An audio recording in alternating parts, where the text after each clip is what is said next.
Breaking tonight, the chairman of the Joint Chiefs of Staff saying the American people and the families of our fallen soldiers deserve answers about the deadly ambush in Niger. I'm Martha MacCallum, and that is where our story begins tonight. 4 dead soldiers. Many more questions than answers at this point. So late this afternoon, General Dunford came out to explain to the greatest possible extent at this point what happened. So early in the morning of 3rd October, as I mentioned, U.S. forces accompanied that Nigerian unit on a reconnaissance mission to gather information. The assessment by our leaders on the ground at that time was that contact with the enemy was unlikely. Mid-morning on October 4th, the patrol began to take fire as they were returning to their operating base. During a firefight, 2 U.S. soldiers were wounded and evacuated by French air to Niamey, and that was consistent with the casualty evacuation plan that was in place for this particular operation. 3 U.S. soldiers who were killed in action were evacuated on the evening of 4 October, and at that time, Sergeant LaDavid Johnson was still missing. On the evening of 6 October, Sergeant Johnson's body was found and subsequently evacuated. From the time the firefight was initiated until Sergeant Johnson's body was recovered, French, Nigerian, or U.S. forces remained in that area. So let's get right to it with Fox News national security correspondent Jennifer Griffin, who was in the front row today at that briefing at the Pentagon. Jennifer, what do you think are the biggest takeaways in terms of new information here? Well, Martha, it's interesting. General Dunford said he called Defense Secretary Mattis in Asia this morning to tell him he wanted to brief the press to address certain misconceptions about the attack in Niger that led to the death of those 4 U.S. soldiers. We now know the U.S. troops arrived in the village 85 miles north of the capital on October 3rd and stayed overnight. It's not clear if that was part of the original plan. The attack occurred mid-morning the next day. Sergeant LaDavid Johnson's body would not be found for a full 2 days. 50 heavily armed fighters attacked the convoy after they left the village and were on their way back to the base. Dunford confirmed that no drone was overhead when the battle started, but said a drone was repositioned overhead within minutes. He said he had not yet viewed the video. Who found Sergeant Johnson's body? The body was reported by Nigerian forces to U.S. forces. General Dunford, when did you alert the White House there? We notified the White House as soon as we had a soldier that was missing. It was probably around 9 or 9:30 Washington, D.C. time, the night of the 4th. And at that point, knowing that we had a missing soldier, we made a decision to make sure that all of the resources, to include national assets, were available. General Dunford provided a new timeline as to when the U.S. troops called for support, a full hour after first contact with the enemy. It would take 2 hours before the French warplanes were above. When they requested support, it took the French aircraft. The French were ready to go in 30 minutes, and then it took them approximately 30 minutes to get on the scene. It's important to note that when they didn't ask for support for that first hour, my judgment would be that unit thought they could handle the situation without additional support. That's different from the timeline first provided by the Pentagon that French warplanes were on site within 30 minutes. Fox News learned today the U.S. troops did not communicate with the French jets above, and those warplanes never dropped any bombs. General Dunford said U.S. forces in Niger are not allowed to accompany local forces if they expect enemy contact, and they did not expect resistance on this patrol. Martha. Jennifer, thank you very much. So here now with more, Lieutenant Colonel Michael Waltz, former Green Beret commander who served in Niger and helped train the Nigerian army there. He's also a Fox News contributor. Colonel Waltz, good to have you with us as always tonight. Hey, thanks, Martha. So you listened to all of this afternoon. What's your takeaway?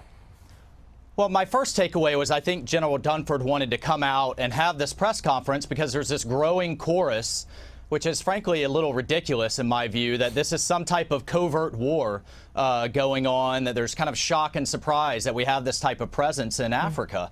You know, as we've talked about before, Green Berets, Special Forces are doing this very type of mission in 60 to 80 countries around the world as we speak. And in the case of Niger, it's in a very bad neighborhood with Al-Qaeda in the Maghreb, with Boko Haram, and with ISIS and weapons pouring out of Libya since that country has fallen apart. Now, tactically, Again, we are working through local forces. We're not in combat per se, but we're in a very dangerous neighborhood. And I think the investigation is going to uncover things like, why did it take an hour to initially call for any type of support? As General Dunford said, perhaps it was just a very small initial contact and the team and the Nigerian commander thought they could handle it. Right. And then the other piece is the coordination with the French and the coalition. And where did the intelligence go wrong? Clearly their route was compromised. Was it leaked from the villagers? Was there some type of mistake? All of those things, though, are lessons learned.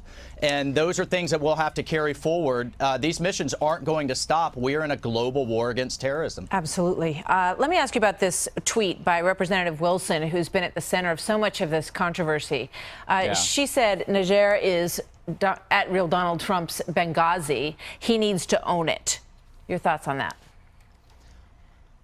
You know, I think frankly it's a bit ridiculous. I think that's some political gamesmanship, and I would like to see, writ large, this kind of discussion, this political gamesmanship on Gold Star families and how they deal with their loss get off the headlines. Every family deals with it differently. Yeah. I've had families angry at me, angry at the president, angry at the war. I've had others be very thankful, and I just wish it would just, frankly, simmer down and go away. Do you think, back in the early days of the Benghazi controversy, if that administration had come forward and done what General Dunford did today, that it would have been more transparent, that it might have, not gone the way it did in terms of how many questions there were out there? Well, I think there was no doubt there was political spin, in an election year in 2012 on 9/11 when it came to Benghazi. And then we heard over and over again it was because of some video from some guy in California and not an attack by Al-Qaeda on our embassy at 9/11. And I think, I commend General Dunford for what he did today. He laid out what we know, and then he laid out what we still have to find out. And again, there's no fault on that team or on the mission. It's, there's lessons to be learned here so that we move forward and prosecute this fight. Colonel Michael Watts, always good to see you, sir. Thank you so much. Thanks, Martha. So General Dunford's defense came just hours after the widow of Sergeant LaDavid Johnson spoke publicly today for the first time about her controversial phone call with President Trump. Maisha Johnson standing by Democratic Congresswoman Frederica Wilson's account of the conversation. Watch. Yes, the president said that he knew what he signed up for, but it hurts anyways. And it made me cry because I was very angry at the tone of his voice and how he said it. Like he couldn't remember my husband's name. The only way he remembered my husband's name because he told me he had my husband report in front of him. And that's when he actually said, LaDavid. I heard him stumbling on trying to remember my husband's name. And that what hurt me the most, because if my husband is out here fighting for our country and he risks his life for our country, why can't you remember his name? And that would make me upset and cry even more, because my husband was an awesome soldier. 1 hour after that interview aired, President Trump tweeted this: I had a very respectful conversation with the widow of Sergeant LaDavid Johnson and spoke his name from the beginning without hesitation, and so on this goes. My next guest is also a Gold Star wife, Brittany Jacobs. Her husband, Marine Corps Sergeant Chris Jacobs, was killed during a training exercise 6 years ago, and she joins me tonight. It's good to have you here, Brittany. Good evening to you. Thank you for having me. It's obviously we all feel for her, and you can put yourself in her shoes far more than most of us. What's your reaction to all of the back and forth that the president is, still tweeting about this? What does it make you feel? First and foremost, I just want to send my condolences to Ms. Johnson and her family. This is such a difficult time. I've lost my husband, as we know, and I know what it feels like. It hurts and it's hard, and emotions are just really high right now with her. Honestly, the president has been nothing but amazing to me and my family, and I think it's sad the way the media, not the media, but per se, the way everyone's politicizing it. The president, I think when he called her, I think he had the best of intentions.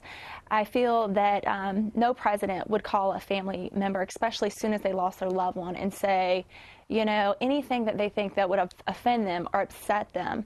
By no means are her feelings wrong, and they're hers, but it's a sad thing that has happened. And I think that people just need to step back and give the president a chance and see that, you know what, he was trying to do the right thing. He was trying to support this family, and just see the good in it. I feel like he was trying to be supportive and caring, and I feel like it's just been twisted all around. That's not the president that I know and that I have an experience with. He's been so caring to me and my family. You know, I thought it was very interesting when we just spoke with Lieutenant Colonel Michael Walt, because he said that he has spoken to grieving families, and he said sometimes they respond very well and sometimes they're very angry at you. And I think everyone understands both of those reactions. I mean, you're going to have feelings about what they were doing there, whether or not, you know, you feel it's right or wrong. There's so many complicated feelings with how anybody takes it in when they receive this news or that outreach. Go ahead. I'm sorry, you were saying? I said, and you have lots of questions. I'm sure she is just wanting so many answers right now, and she's not getting them. And I know that's difficult too. It will come in time, but I know it's difficult for her. Yeah. She talked about, you know, not being able to see her husband's body. And, you know, we just heard from General Dunford. He said that, you know, sometimes we don't recommend it. I mean, that is so heartbreaking, and you can feel her pain on that. You know, what's your response to that? My heart goes out to her for that, because that would rip my heart out. It took me a while to be able to view my husband after his death, but I was very blessed and thankful that I had the chance to view him. Yeah, my heart breaks for her, because I cannot imagine not being able to see him if I wanted to and say my last goodbyes. Brittany Jacobs, Gold Star wife, we thank you for your sacrifice and your family's sacrifice and your husband's sacrifice, of course. Thank you so much for talking with us tonight. Good to see you. Thank you so much, ma'am. So still to come, a surprise turn of events in the Russia investigation, as Hillary Clinton's name is now associated with this probe. So what is going on with that? One of her biggest backers, reportedly the focus now of a criminal investigation here. The man who literally wrote the book on the Clintons, Peter Schweizer, here with his exclusive insight after this. And President Trump going to bat for historic tax reform. Is it enough to win over the taxpayers of America? Karl Rove joins me next. Plus, did a member of Congress threaten the president? We will play it for you, and you can decide when we come back. I will go and take Trump out tonight. Breaking tonight, new headlines in the probe into Russian meddling in the 2016 election. But this time, it is the Democrats that are in the spotlight. Special counsel Robert Mueller reportedly opening a criminal investigation into Tony Podesta. You've heard his name for quite some time related to all of these issues. He's the brother of Obama and Clinton confidant John Podesta, who was Hillary Clinton's campaign manager. There are accusations that Tony Podesta's lobbying firm may have violated the Foreign Agents Registration Act, which is known as FARA, by failing to properly disclose work that they were doing on behalf of the pro-Putin Ukrainian think tank in Russia that tried to influence the Obama White House. We're going to unravel all this for you, I promise. Plus, there are some new reports on a cell of Russian spies who ran in the same circle of money and power as did Bill and Hillary Clinton. So what about that? Peter Schweizer, president of the Government Accountability Institute and author of Clinton Cash, the untold story of how and why foreign businesses and governments helped make Bill and Hillary rich. So, Peter, welcome back. Good to see you tonight on this story. First of all, you believe that Tony Podesta, that this is a real issue? Yeah, it's a huge issue. The Foreign Agents Registration Act was launched in the 1930s in the wake of Nazi attempts to influence American politics. And the law is very clear. If you're doing work for a foreign government or foreign government entity like this so-called think tank, you're required to register with the Justice Department. And they do that so that people know who you're meeting with and, who's paying you to do those activities. Based on these reports, the Podesta Group did not register with the Justice Department. That's a huge issue. It's and also Paul Manafort has the same issue with the same group, correct? That's exactly right. They were both working for the same group. It's also interesting to point out the Podesta Group, this lobbying firm, also was a lobbyist for Uranium One beginning in 2012 to the tune of $180,000. So lots of interesting connections with the Podesta Group. So, all right. And what about the $500,000 Bill Clinton speech? How does that play into this? Well, that ties into 2010 when they're trying to get the approval of Uranium One to be sold to the Russians.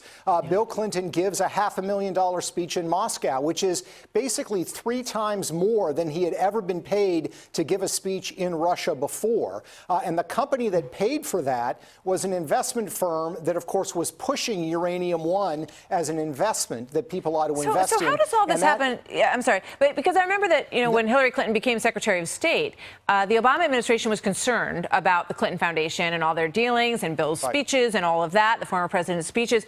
So when all of this is going on, how is there not oversight from the Obama administration that would have led someone to say, hey, guys, this is not cool. You need to straighten this out?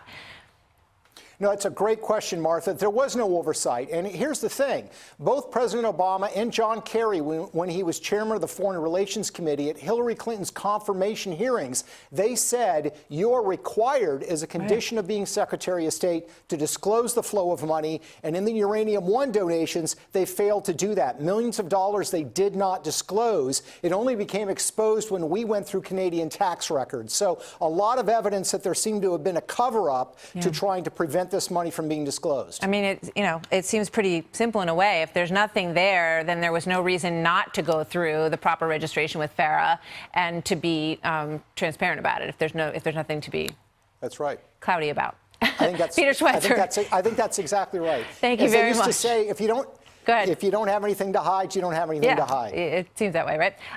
Thanks so much. So David Bossie joins me now in New York, former Trump campaign deputy manager and Fox News contributor, and Marianne Marsh, former senior advisor to Secretary of State John Kerry. So, Marianne, let me start with you. I mean, it seems that if there's no problem, then why would you not go through the proper channels and just make sure that you were dotting your I's and crossing your T's here? Why keep it under wraps? Well, I think the important fact here, Martha, is that Hillary Clinton had nothing to do with the Uranium One decision, period, end of sentence. She wasn't involved with it. She was on the committee, the CFIUS committee, and she had to sign off on it. No, she did not participate in the decision. But she's on the committee, Marianne. Her name is on the committee. No, that's a fact. Well, so she wasn't doing her job? I mean, which is it? No, she did not participate in that decision. But doesn't that seem rather convenient to you that she decided not to participate in this particular decision when she's on that board? That doesn't smell a little funny to you? Well, you're either saying she recused herself, and rightfully so, given the circumstances that was just outlined in the previous segment, or if she had participated in it, there'd be something nefarious as it. So which one is it? But did she recuse herself specifically because her husband was giving speeches and because there were interactions with these companies? That's why? I don't know the circumstances, Martha. In terms of the speeches, I do know there was a process where President Clinton would check speeches and other things. It is probably better at this point to disclose it if it has not been. But in terms of her participation, I don't know the reason she didn't, but she did not participate in the decision. David, it feels like, the same old, same old. They play by their own rules a lot. Absolutely. And one of the only reasons that we found out about these connections is that we had a piece of litigation under FOIA for several years to finally get the memos that listed all of the Russians that Bill Clinton wanted to go meet with when he got his $500,000 payment. And of course, it's the Uranium One guys. So that's the connection. And it takes years to figure this out. And John Solomon and the group at the Hill have been leading the way. No other mainstream media. All the mainstream media wants to do is talk about the Trump campaign and collusion when there's not 1 ounce of fact. But here we have an important story and nobody's talking about it. So you want to know more about this, Marianne? Well, I mean, first of all, in Brett Baer's segment earlier this evening and by Peter Schweitzer's account where he was interviewed, the people that you're pointing fingers at did not donate money until 2007. So in 2007, she was gearing up for a presidential race against Barack Obama. She was not Secretary of State. So those are the facts here. And I don't think you can, what you're trying to do here is kind of muddy the waters and try to conflate Uranium Actually, that's One what the Clinton with defense team Hold on, does. David. The Clinton defense team muddies the water. The Clinton defense team trying to doesn't want conflate to have the American people know Uranium about it. One with Robert Mueller's investigation. And Robert Mueller's investigation is the United States of America against Russia and Vladimir Putin, not Democrat versus Republican. Hold on, guys. No, but Marianne, if that it includes, which obviously it does, because they're in the middle of that investigation, and every American should want to understand any influence that Russia wants to have. But that also happens to go into this other avenue with Tony Podesta. So that's where it's going, because that's what happens when you have these investigations. Martha, I agree with you, and that's fine. And Tony Podesta, it's well known, did business with Paul Manafort. That is a fact. It's a well-known fact and has been reported for some time. And it appears he has a FARA problem, just like Manafort and General Michael Flynn, none of whom registered. All of them did it retroactively. That's a felony. That's a problem. That's serious. So I love the fact that Robert Mueller isn't going down all the avenues here, and it has nothing to do with party. All right, we started with Marianne. We're going to end with David. David, final thought. First of all, Robert Mueller was the FBI director when this investigation seemed to have been covered up by the Obama Department of Justice. Eric Holder seems to have put this thing under a rug, and they didn't tell Congress, they didn't inform Congress when this important decision about Uranium One's purchase was going on. No one in Congress knew about it. That's why this stinks to heaven. That's why Jeff Sessions must appoint an independent counsel other than Robert Mueller to investigate this. We're going to leave it there, guys. Last point. In 2015, there were letters sent on this matter by members of Congress, the Oversight Committee. They have yet to have a hearing. They might have it now, whereas the investigation in Russia started all of in this came up from the Hill story, which said that there was an ongoing FBI on investigation while this process of approval was taking place, but the guys on the committee didn't know about it. So thanks, you guys. That'll make sense. Thank you. Great to have you both here tonight. So coming up next, this. I want to get it by the end of the year, but I'd be very disappointed if it took that long. So will it take that long? And what does this plan actually include? Karl Rove here on that, coming up next. And he was treated like a hero when he was released. Bo Bergdahl's parents welcomed by President Obama to the White House Rose Garden. You remember all of that. But now he is about to find out his fate for admittedly deserting his post and being turned over to the Taliban. Bergdahl speaking out about his time in captivity. He's a disgrace to this nation, the uniform. There is no honor in his service, especially when you leave your battle buddies and brothers in arms behind and join the enemy.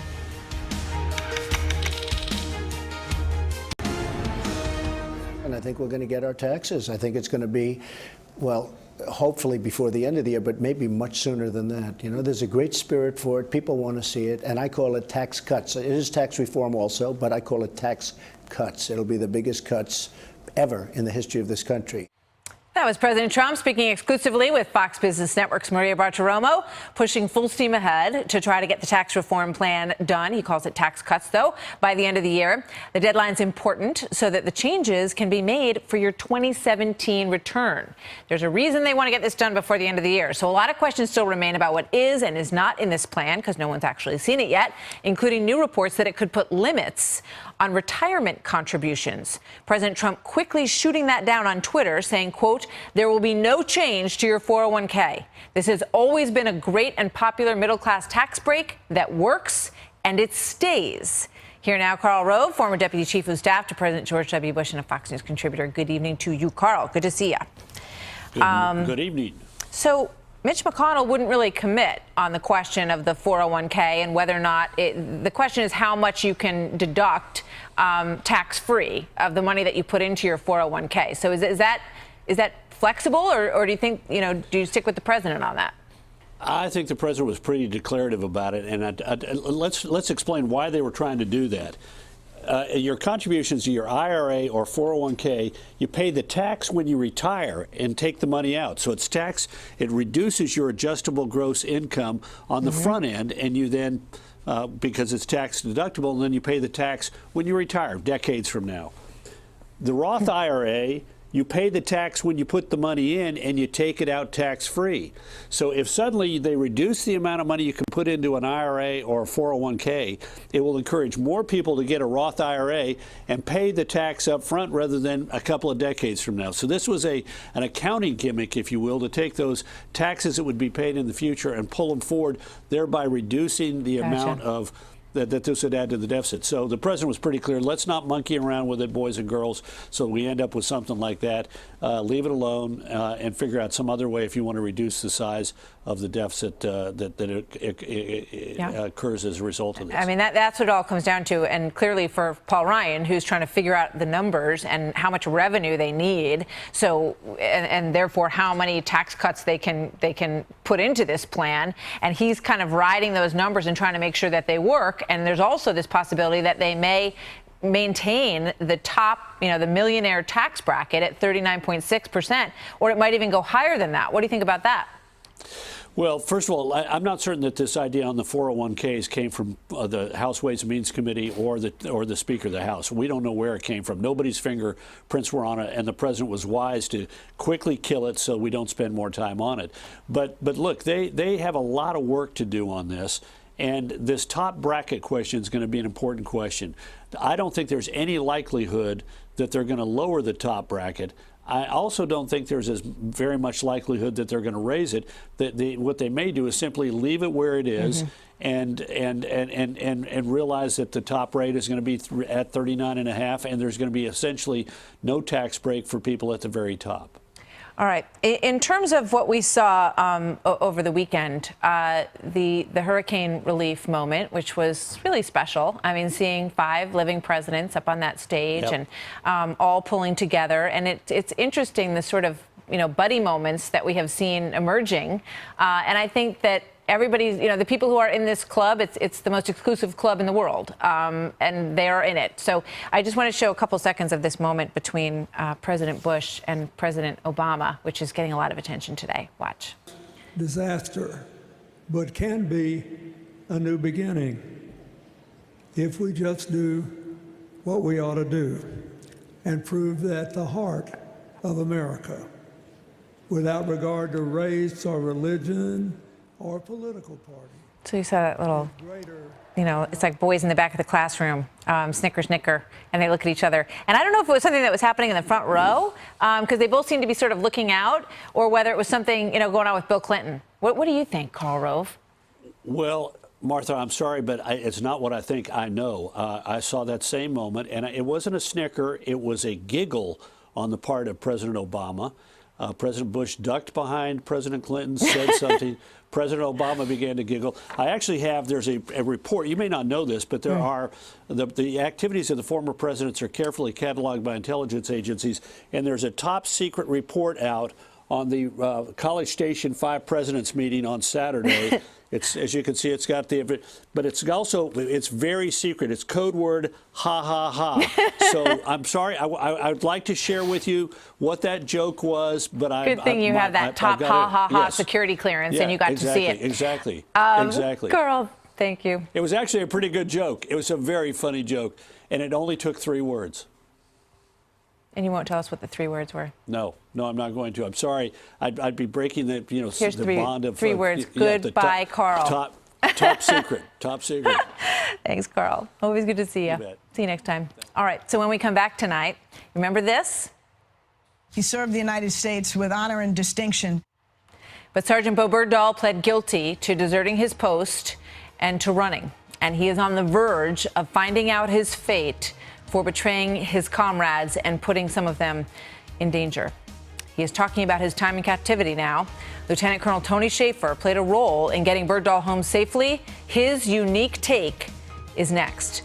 Plus, Congresswoman Maxine Waters ramps up the rhetoric against President Trump. You didn't think it could get any more ramped up, did ya? Wait till you hear this.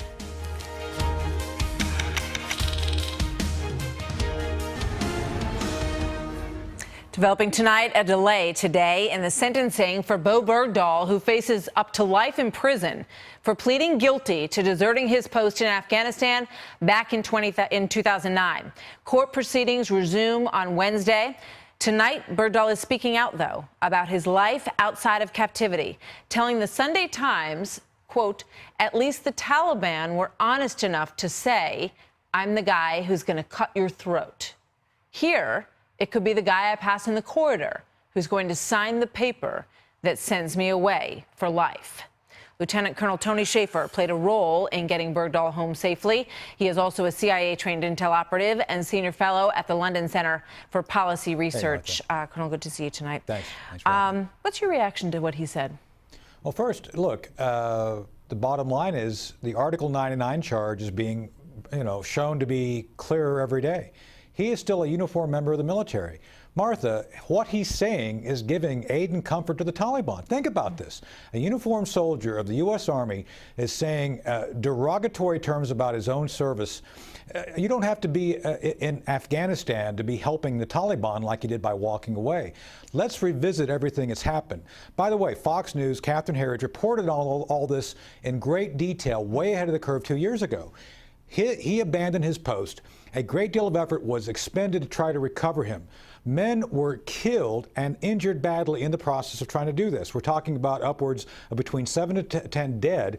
And most importantly, Martha, remember, his departure and going to the Taliban gave huge leverage by the Taliban against the United States and our Afghan allies. So again, after all this time, he can't just sit down, plead guilty, and do the right thing. Instead, again, if I were his commanding officer, I would sock him with a second Article 99 charge for saying what he's saying and giving the Taliban legitimate propaganda for them to use against us in Afghanistan. You know, you hear all of this, and you read his own words. He said he left his unit because, quote, one of the biggest something is being put in charge of our team. His father wrote to him and said, "Son, you got to follow your conscience." So he took off. Now, fast forward to the Rose Garden ceremony where he's there with the parents of Bo Bergdahl and Susan Rice and President Obama both suggesting that he served honorably. I mean, how do you square that? Look, Martha, I served for 30 and a half years, and I worked for a lot of butt heads, to say it that way. That's a nicer word I never for it. walked away. I never failed to do my duty. And this is where clearly there's a huge departure. This man decided to abandon his post, put in jeopardy his colleagues and comrades. And then in the end, this was not unknown to President Obama in the White House. The then chairman of the Joint Chiefs, the admiral in charge, actually knew all this. He was confronted by the troops while visiting Afghanistan that the fact that Bergdahl abandoned. And again, I was part of the recovery effort. Martha, all this was known behind the scenes to include classified information that cannot be released but does support the Article 99 charge. It's completely insane. Tony Shaffer, thank you very much, Great. Lieutenant Colonel, for being here tonight. This gets started on Wednesday. Good background. Thanks, Tony.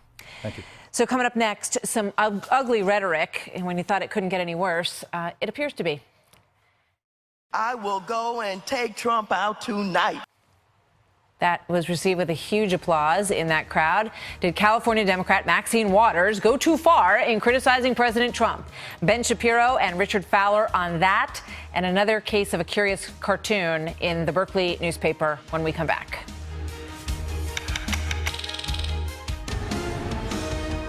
Congresswoman Maxine Waters ramping up her rhetoric against President Trump. The California Democrats started calling for the president's impeachment shortly after the January inauguration.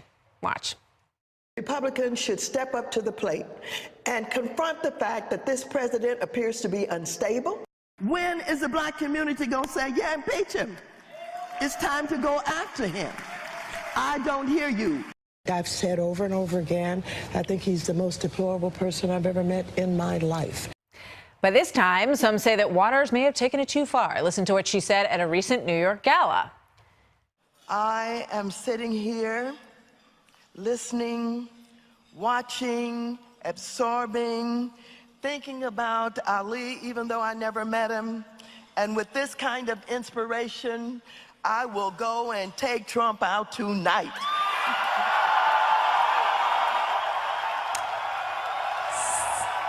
So there's that. Ben Shapiro, editor-in-chief at dailywire.com, and Richard Fowler, nationally syndicated radio talk show host and a Fox News contributor. Richard, I'm just watching this, and it isn't really that surprising. I mean, when you look at all of the things that Maxine Waters has said since the inauguration. But I can't help but wonder if, a previous president, President Obama or, President Clinton, if someone had stood up and said that about them, don't you think the outrage on the other side would have been uncontainable? And I think the outrage was uncontainable when Ted Nugent threatened to shoot the president. There was outrage on the left, and it was uncontainable. So, and here's the thing. He's not a congresswoman, though.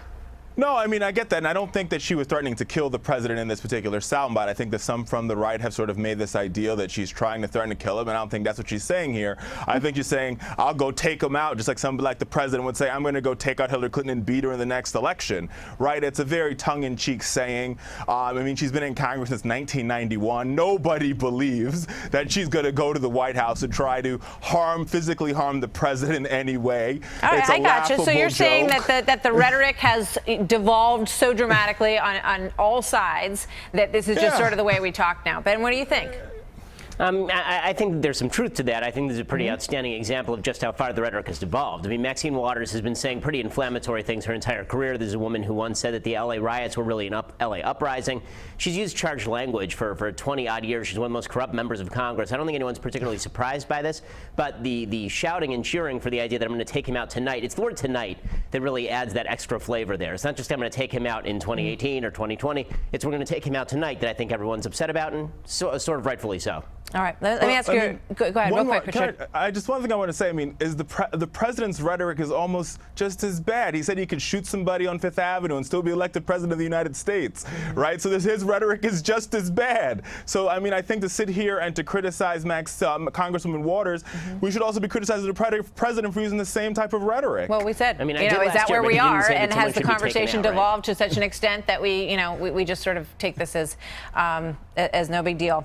Speaking of rhetoric, let's take a look at this cartoon that was put out in the Daily Californian, which sounds like a Sunday newspaper, but that's what they published. It's Alan Dershowitz with his head sort of pushed through, some sort of wall, and the images that are back there depict stomping on the Palestinian flag and an Israeli soldier shooting an unarmed person. And let's also put up what Alan Dershowitz showed us in terms of what was put up at the university on the bulletin board, where there was a swastika drawn over his face. Ben? I mean, it's pretty shockingly anti-Semitic stuff. This particular cartoon is straight from the pages of Der Stürmer, appearing in the Berkeley newspaper. The suggestion that Alan Dershowitz is a tool of the Israelis, and not only a tool of the Israelis are engaged in Nazi-esque occupation in which they're killing innocent children for no reason at all. And it's pretty obvious, anti-Zionism equaling anti-Semitism in this particular case.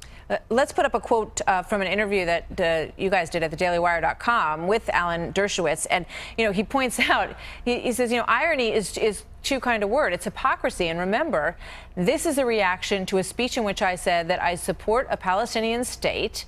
And he goes on to say, I support the end of the occupation. I'm against Israeli policies on settlements. And Richard, it just raises the question of whether or not there's some similarities between, sort of the hard progressive left and the neo-Nazi hard right. Listen, I've said all along, I think that there's racism on both sides of the aisle. I don't care how you split the cookie. I think there's racism in the Democratic Party. I think there's racism in the Republican Party. I think there's homophobia in the Democratic Party. I think there's homophobia in the Republican Party. I don't think homophobia, racism, xenophobia, sexism, I don't think they know party affiliation. I think there's hate in people's hearts, and there's nothing you can do about it. And I don't think it hides under one particular political cloak or another, period. Ben? I mean, I think that there's some truth to that. The question is, how close is that hate to the heart of a particular movement? And when you're talking about the anti-Zionism, anti-Semitism of some parts of the left, that seems a lot closer to the heart of the Democratic Party than to the heart of the Republican Party. I'm sorry. We got to go. I'm getting counted down, you guys. But that was a really cheery segment, so thanks a lot. Both sides are horrible. An emotional moment when we come back after this. Moving moment today, nearly 4 decades in the making. President Trump awarded the Medal of Honor to 71-year-old retired Army Captain Gary M. Rose. In 1970, Captain Rose was a 22-year-old medic, dropped into Laos on a secret mission that would not be declassified for nearly 30 years. Captain Rose is credited with saving 60 wounded men over 4 days of intense combat, even though he was himself severely wounded. Eyewitness accounts say that Captain Rose rushed into enemy fire to save his fellow soldier again and again. Watch this. In every action during those 4 days, Mike valiantly fought for the life of his comrades, even if it meant the end of his own life. Mike, you will, I have to say, your will to endure, your love for your fellow soldier, your devotion to your country inspires us all. I have to tell you, that is something. Nations are formed out of the strength and patriotism that lives in the hearts of our great heroes. Captain Mike Rose and his family, we are thinking of them tonight. That's our story for this evening. Our story goes on, though, tomorrow night at 7 o'clock right here. In the meantime, stand by. Tucker Carlson is right after this.